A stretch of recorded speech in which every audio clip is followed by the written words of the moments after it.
This is your man John Fortune, your host of the Frustrated Fan Sports Show, and today is my playoff show. I know this is a change for the channel, but this is something that I'm going to be bringing to you guys from now on. My after the playoff games coverage. I will be eventually doing this with a co-host. That will be coming soon, so be on the lookout for these playoff shows. But with that being said, we've heard the terminology over and over again, where the phrase is offense wins games, but defense wins championships. And nothing epitomized that more than these two playoff games where the Los Angeles Chargers get destroyed by the Houston Texans. Now, to be honest, neither offense really did much of anything, and the defenses were the big story of both games. Big time. You saw the Houston Texans defense step up in a manner that was absolutely unbelievable. Derek Stingley walked away with 2 interceptions. The Houston defense also walked away with, I think, 1 touchdown. But we're talking about, we saw something that was massive in these 2 games. Baltimore gets basically goes down 21-0 before half, and then loses 28-14 by the end of the game. But again, I'm going to start with the Chargers and the Texans game. C.J. Stroud, last year's rookie sensation, didn't do that well in this game. And but his defense was there for him. Joe Mixon actually had a good game. I think Joe Mixon rushed for 100 and something yards, and I think he had 2 rushing touchdowns, I think, in this game.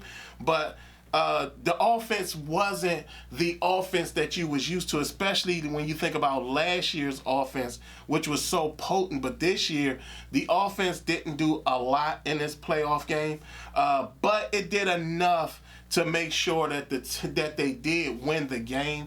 But everything was based on defensively what was going on. I mean, the Houston Texans did it all defensively. They were taking away passes. They were sacking Justin Herbert. They did everything they could to basically end this game in a manner that was absolutely unbelievable. The way this game had went, you would thought the Chargers wasn't aware that it was a playoff game. You would have thought that they thought that there was something going on next week, like next week was another game, but they got their butts handed to them, and got their butts handed to them in a big way. The final score, I mean, even down when you think about the score really isn't indicative of what happened in the game, because in the fourth quarter, coming towards the end of the fourth quarter, the score was 23-6.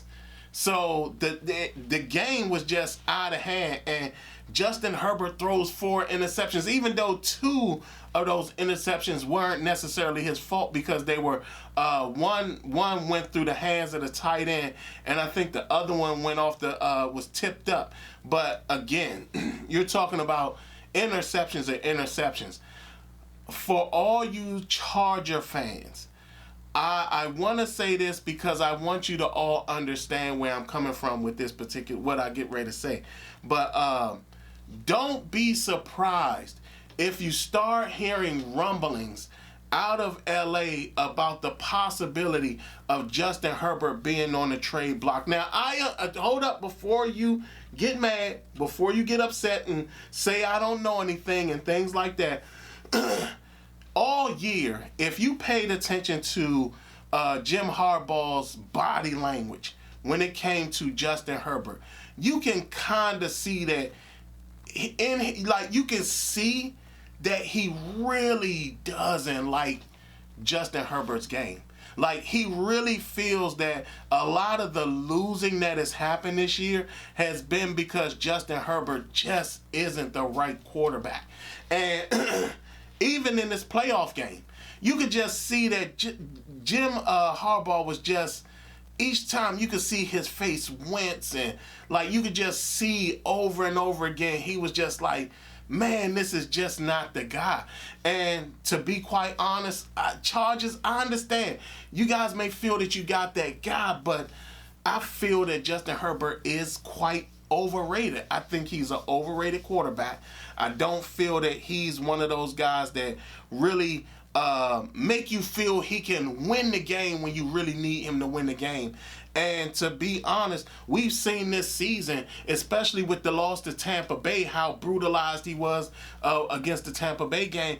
He's not a guy that can invoke that type of excitement or that type of feel that you're going to win no matter what happens. So, like I said again, Chargers fans, do not be surprised if you start to hear rumblings of talk of the possibility of Justin Herbert being moved out of LA, possibly for somebody else.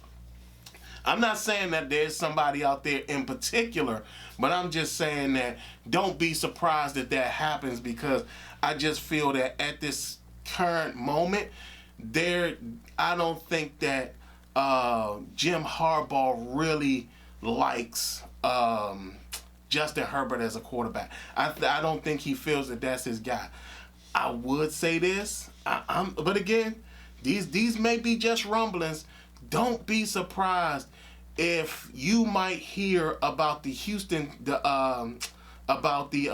Tennessee Titans possibly trying to get Justin Herbert from the Chargers in exchange for that #1 overall pick, just so they could take Shedeur Sanders, for the Chargers to take Shedeur Sanders.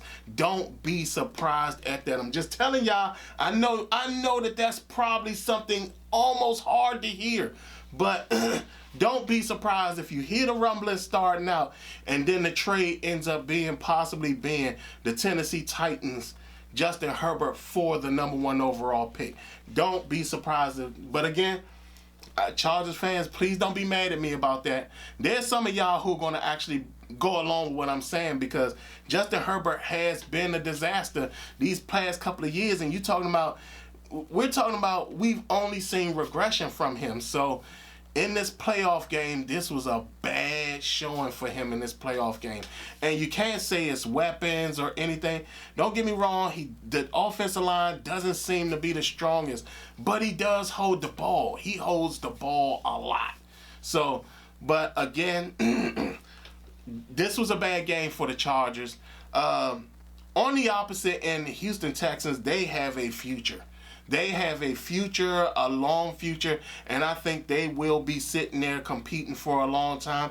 Now, they have to win as soon as possible, because they actually have a lot of players on their team that will be coming up for contracts very soon. So for them, they have to win within the next 2 years or the next 2 seasons, or their championship, Super Bowl, all those type of windows will be closing on them. So they have to do everything they can to make that happen now. But I'm gonna be honest with you, they are a serious contender. Derek Stingley Jr. looks amazing.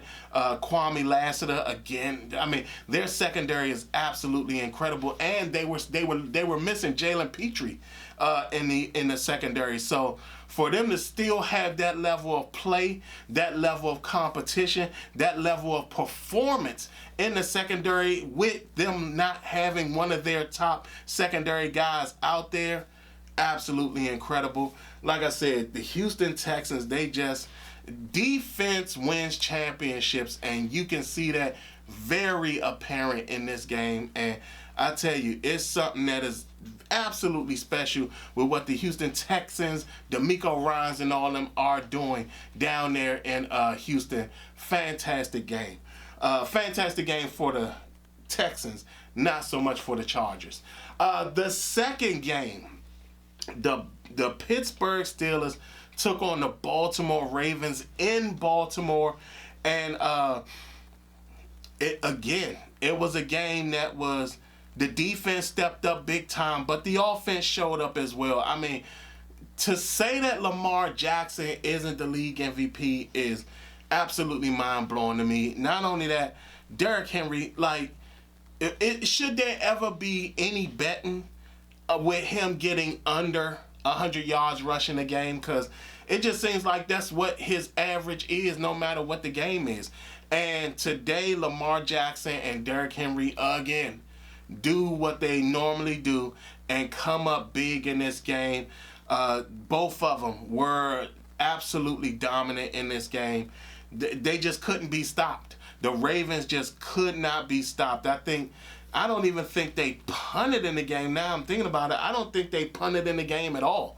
But you could just see that the game was what it was, and the Ravens are on a different level. Now, we've seen the Ravens be this type of team before in the playoffs and end up getting upset, but I don't know. I mean, we've seen the Chiefs this season be pretty good defensively, but not quite as awesome offensively. But I don't know, man. I think the Ravens do have the big opportunity to make it all the way, but they gotta not fail this year because, again, Lamar Jackson is big time. I mean, I think he threw for 200 and something yards, and I think he had maybe about 60 something yards rushing.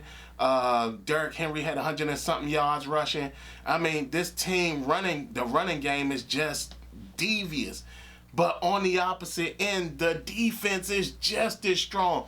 I mean, Baltimore probably has one of the best combo when it comes to defensive tackles that we've seen. Matabuke, he's just a devastator. He comes in and he just devastates the offensive lines, and I tell you, it's something to see when it comes to how Baltimore plays defense and how impactful they are defensively, because they just let it be known that you're not. No matter who they're playing, they pretty much let it be known you're not going to have a good night tonight. And they do a absolutely fantastic job with shutting teams down. I mean, you're talking about the score at the half was 21-0. I mean, even though the final score was 28-14, it was just the fact that I think that towards the end, the Ravens kind of just held back and they were just running the ball and just trying to get first downs and stuff like they weren't really trying to like blow out the Steelers, but it just got crazy. Russell Wilson did not look sharp. He was under pressure the entire game. There were times where they supplemented Justin Fields in, but it didn't make a difference because the Ravens was just not having it. They were closing up everything. Anytime they went out for a passing play, they would basically shut down whoever the pass was supposed to go to. There was nobody really open. Even though Russell Wilson did have this fantastic pass to George Pickens on the sideline that was just absolutely incredible for their second touchdown. But like I said again, the Steelers just had problems. They had problems offensively. They had problems defensively. But what do you expect when you talking about you have the indestructible force and the immovable object in your backfield when you talk about Lamar Jackson and Derrick Henry? These two guys are just unstoppable when it comes to that. And I think that with the addition of Derrick Henry, it has now made Baltimore an even more dangerous team because there is no stopping them. I mean, we saw at one point, Lamar Jackson have 4 straight rushes in which he basically just moved the ball and got to the point at where his rushing made Pittsburgh back off of trying to stop the run with Derrick Henry.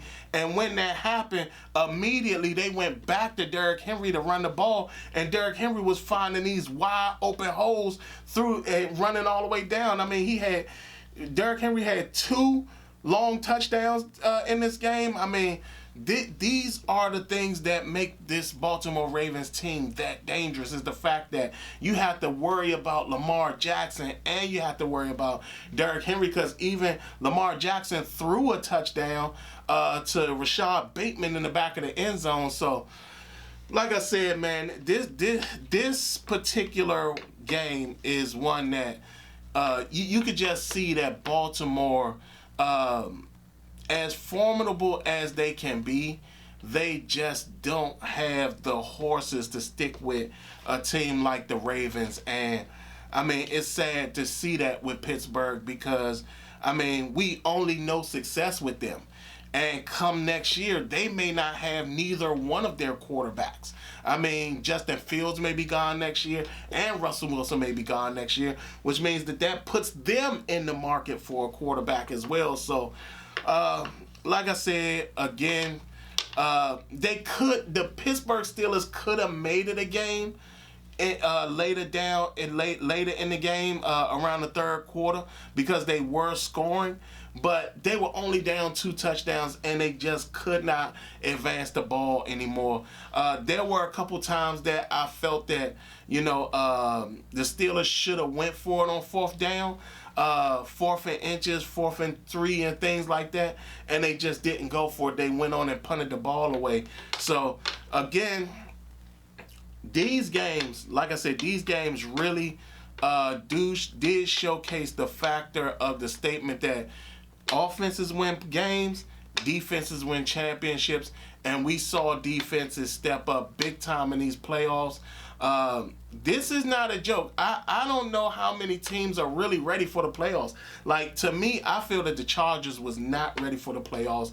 I think that they don't know what the playoffs is or what they were supposed to do in the playoffs, but they were not ready for these playoffs. The Steelers just never had a chance against the Ravens. The Ravens really seem like they're on a mission. So, like I said, the games were what they were. The first one was an absolute blowout. The second one got competitive around the second half, but still not enough.